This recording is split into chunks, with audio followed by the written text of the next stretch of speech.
తెలంగాణ వాణిజ్య శాఖలో భారీ స్కామ్ బయటపడింది.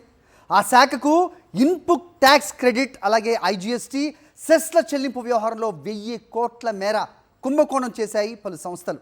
ఈ అక్రమాలకు కొందరు ప్రస్తుత మాజీ ఉన్నతాధికారులే సహకరించినట్టుగా దర్యాప్తులో నిర్ధారణ అయింది. అక్రమంగా లబ్ధి పొందిన సంస్థల్లో రాష్ట్ర బెవరేజెస్ కార్పొరేషన్ లిమిటెడ్ కూడా ఉంది. దీనిపై వాణిజ్య పన్నుల శాఖ ఫిర్యాదుతో సిసిఎస్ పోలీసులు కేసు నమోదు చేశారు. మాజీ CS Somesh Kumar, IIT Hyderabad associate professor Shobhan Babu సహా పలువురిని నిందితులుగా పేర్కొన్నారు. రైట్, ఇదే స్కామ్ పై మరిన్ని అప్డేట్స్ మా కరెస్పాండెంట్ వాసును అడిగి తెలుసుకుందాం. వాసు, చెప్పండి. సోమేష్ కుమార్ అలాగే ఐఐటి ప్రొఫెసర్ శోభన్ బాబు పేర్లు వినిపిస్తున్నాయి. మనకు అందరికీ తెలిసిందే గత ప్రభుత్వంలో సోమేష్ కుమార్ ఎంత కీలకంగా వ్యవహరించారు అనేది. దాదాపు 1000 కోట్ల కుంభకోణం అని చెప్తున్నారు. నిర్ధారణ అయ్యిందా? ఏంటి అప్డేట్స్? ఎస్ సరి, కమర్షియల్ ట్యాక్స్లో 1000 కోట్ల కుంభకోణానికి సంబంధించి కూడా సిసిఎస్ పోలీసులకు ఆ శాఖ కమిషనర్ ఫిర్యాదు నేపథ్యంలో కూడా మాజీ సీఎస్ సోమేష్ కుమార్తో పాటు మరికొంతమంది కీలక అధికారులపైన ఎఫ్ఐఆర్ నమోదైంది. పలు సెక్షన్ల కింద ఐటీ యాక్ట్తో పాటు వాళ్ళపైన ఐపీసీ సెక్షన్లకు సంబంధించి 406, 409, 120B కుట్రపూరితంగా ఇదంతా వ్యవహరించారన్న కోణంలో కూడా ప్రస్తుతం అయితే వీళ్ళపైన కేసులు నమోదయ్యాయి.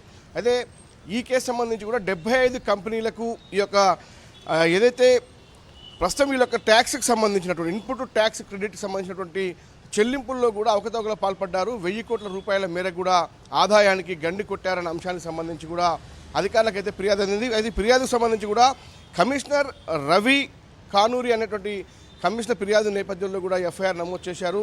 దీనికి సంబంధించి స్పెషల్ ఇన్సెంటివ్ వాట్సాప్ గ్రూప్ను కూడా ఏర్పాటు చేసుకొని కూడా వీళ్ళంతా అధికారులంతా కూడా ఈ అక్రమాలకు పాల్పడ్డట్టుగా గుర్తించారు. ఇదంతా కూడా డిజిటల్ ఆడిటింగ్ నేపథ్యంలో కూడా వెలుగు చూసింది. గత ప్రభుత్వ హయాంలో చాలా కీలకంగా పనిచేసినటువంటి సోమేష్ కుమార్తో పాటు మరికొంతమంది అధికారులకు సంబంధించి ఎఫ్ఐఆర్ నమోదైంది. సోమేష్ కుమార్తో పాటు IIT Hyderabad associate professor Shobhan Babu, commercial tax additional commissioner Kashi Visweswararao, deputy commissioner Sivaram ప్రసాద్తో పాటు మరికొంతమంది అధికారులపైన 75 కంపెనీలపైన కూడా కేసు నమోదు చేసినట్టుగా తెలుస్తూ ఉంది. దీంట్లో తెలంగాణ బెవరేజ్ కార్పొరేషన్ కూడా ఉండడం సంచలనం కలిగిస్తోంది. ప్రభుత్వ అనుబంధ సంస్థ అయినటువంటి ఈ యొక్క సంస్థ ఎందుకు ట్యాక్స్ ఎగవేతలకు పాల్పడ్డారు, ఆ సొమ్ము ఎట్టిల్లింది అన్న అంశానికి సంబంధిి సోమేష్ కుమార్ ఆదేశాల మేరకే ప్రస్తుతం ఈ యొక్క సాఫ్ట్వేర్ చేంజ్ చేశారన్న ఫిర్యాదు కూడా అందింది. కాబట్టి ఈ కేసు అందింది. హరి, చెప్పండి. రైట్, అయితే ప్రభుత్వ అనుబంధ సంస్థ అయిన రాష్ట్ర బెవరేజెస్ సంస్థ ఇది కూడా ఈ స్కామ్లో ఉన్నట్టయితే కనుక ఆ ఎవేట్ చేసిన ట్యాక్స్ ఏదైతే ఉందో అది ఎవరు లబ్ధి పొందారు అనేది ప్రధానంగా క్వశ్చన్. ఇంకా పేర్లు ఏమైనా రాబోతున్నాయి దీంట్లో? అలాగే స్క్రూటినీలోకి రాకుండా ఏదైతే ఇవేట్ చేశారో వాళ్ళు ఎవరు అనే అంశంపైన క్లారిటీ ఉందా? ఎస్, పోలీసులు అయితే కేవలం ఎఫ్ఐఆర్ మాత్రమే నమోదు చేశారు. ఇంకా అధికారులకు నోటీసులు జారీ చేయాలి, ఆ సంబంధిత శాఖ అధికారులు నోటీసు చేయాలి. బెవరేజ్ కార్పొరేషన్లో నిధుల దారి మళ్లింపు, ఈ ట్యాక్స్ ఎగవేతలకు సంబంధించి మొత్తం 75 కంపెనీల పేరు మీద 1000 కోట్ల రూపాయలు ఎకనామం పెట్టారన్న అంశానికి సంబంధించి ఫిర్యాదు అయితే అందింది. ఏకంగా ఆ శాఖ కమిషనరే ఫిర్యాదు చేసిన నేపథ్యంలో ప్రస్తుతం ఇన్వెస్టిగేషన్ కొనసాగుతుంది.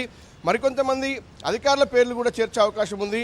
గత ప్రభుత్వ హయాంలో జరిగినటువంటి అంశానికి సంబంధించి ఎవరి ఆదేశాల మేరకు వీళ్ళకు వాట్సాప్ గ్రూప్ క్రియేట్ చేసుకున్నారు అధికారులంతా, ఏ విధంగా ఒక స్పెషల్ ఆపరేషన్గా దీన్ని అంతా వ్యవహరించారు. కాబట్టి ఎవరు చెప్తే ఎవరి ఆదేశాల మేరకు ఇదంతా జరిగిందన్న కోణంలో కూడా ప్రస్తుతం CCS DD police detective department ఈ కేసు నమోదు చేసుకుంది. ఒక స్పెషల్ డీసీపీ స్థాయి అధికారిని నియమించారు. అతను ఇన్వెస్టిగేషన్ చేస్తూ ఉన్నాడు. త్వరలోనే వీళ్ళకి నోటీసులు జారీ చేసి పిలిచి విచారించే అవకాశం కనిపిస్తుంది. ఎఫ్ఐఆర్ కూడా 26వ తారీఖు నమోదైన నేపథ్యంలో కూడా వాళ్ళని ఈరోజు లేదా ఈరోజు సెలవుదినం కావడంతో రేపు ఒకవేళ విచారణ పిలిచే అవకాశాలు అయితే చాలా స్పష్టంగా కనిపిస్తున్నాయి. సిఎస్ సోమేష్ కుమార్ గత ప్రభుత్వ హయాంలో కూడా స్పెషల్ చీఫ్ సెక్రటరీగా సుదీర్ఘకాలం పాటు పనిచేశారు. అతనిపైన ఇప్పటికే అనేక ఆరోపణల నేపథ్యంలో కూడా మరి ఈ కేసు సంబంధించి ఆయన ఏం చెప్పబోతా ఉన్నారు, పోలీసుల విచారణకు హాజరవుతారా, హాజరైతే పోలీసులు ఏ విధంగా ముందుకెళ్తారన్న అంశానికి సంబంధించి చూడాల్సి ఉంది. ప్రస్తుతానికైతే ఎఫ్ఐఆర్ మాత్రం నమోదైంది. దాంట్లో A5గా సోమేష్ కుమార్ను చేర్చడం జరిగింది. Hari, all right Vasu.